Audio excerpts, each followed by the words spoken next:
the key ingredient for most media companies in getting an understanding of the state of the market and where it's headed is crucial. ZenithOptimedia's quarterly global ad spend forecast was updated just this week. To get insights on this and also some of the other key trends for marketers in the study, joining us today, Perrin, ZenithOptimedia CEO for Australia and New Zealand. Ian, great to see you. Thanks for coming on the program. No worries at all. Just firstly, the forecast for Australia, slow and steady is the way you describe it, Yep. and behind the global forecast. I think we're slightly behind the global forecast. So if you have a look at Australia, we're about 2.5% we're projecting for this year. We're probably looking at over 3.5% for the rest of the world, which suggests we're slightly off, but it also doesn't take into account the fact that there are a number of emerging economies that are growing very quickly.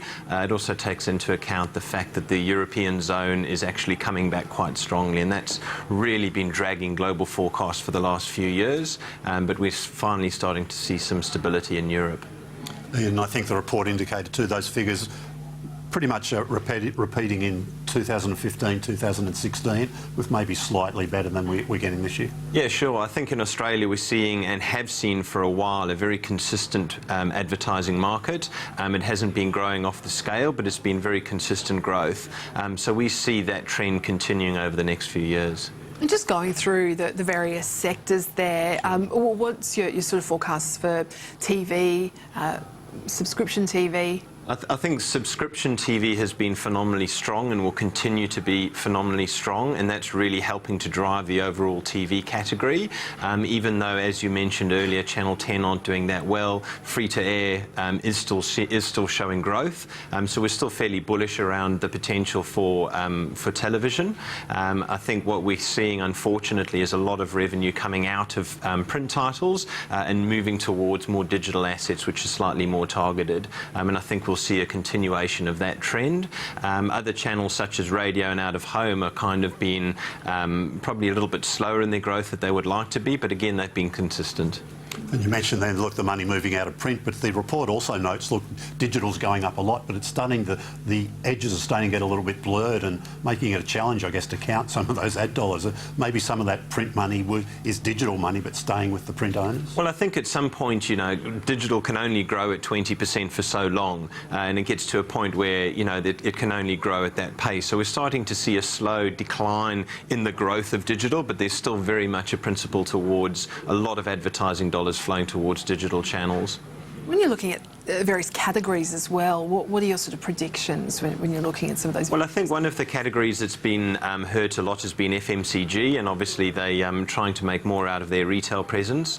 So I think what we would like to see is FMCG coming back a little bit more strongly. I also think from a retail point of view, we would like to see the retail category come back, and areas which have historically been very strong in the advertising market in Australia, such as telecommunications, have been soft for quite some time. So I think that's a category we're all looking at as an opportunity to grow.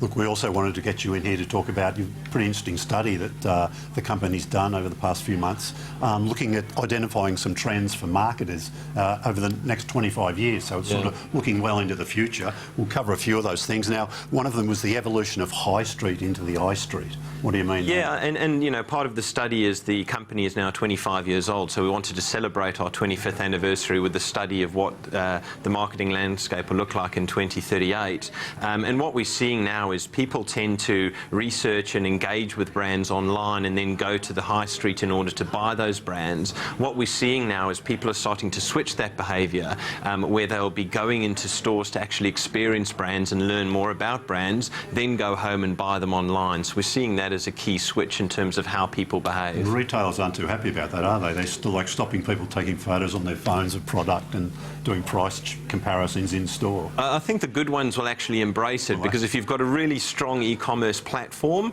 I think they don't mind where the sale comes from, but if they aren't ensuring that people are enjoying or experience or doing something with their brand in store, then they're probably going to lose those people, whether it's in store or online. So I think that the better marketers absolutely embrace the technology. There's so many ways that people can communicate in a store now, so I think the best way is to embrace that and use that for your brand. content king. Where does this go over the next couple of... Well, I think, everyone's talking about content at the moment, and, it's one of those buzzwords like data, and everyone thinks they know everything about content. I mean, obviously, the massive trend is towards the democratization of content and many people being able to produce content. So what that has meant has been a huge amount of quantity of content that is out on the web. What we'll probably see more towards now is how that can be created in more of a quality atmosphere, so making sure that people are producing top quality content that people actually want to experience. Because I think a lot of people are making stuff that people just literally aren't watching. We talk a lot on this show about the delivery of content. You call it, I think, the democracy of content. Sure. We saw an example this week, Game of Thrones. A lot of talk about how it looks, Foxtel sort of locked it up. You can only get it there. But do you think we'll have to see less of that in the future? I think so. I think people are going to have to unlock their content and understand that if you do lock it up, people are going to pirate it. So again, you've got to embrace the technology that's there and understand that people want to watch it when they want to watch it, and not dictate when and where people watch the show. So I think increasingly distributors of content will start to understand they need to play a more fair game in terms of that. All right. Look, thank you so much. Sure. It's been great to have you on the program. Perrin there from ZenithOptimedia.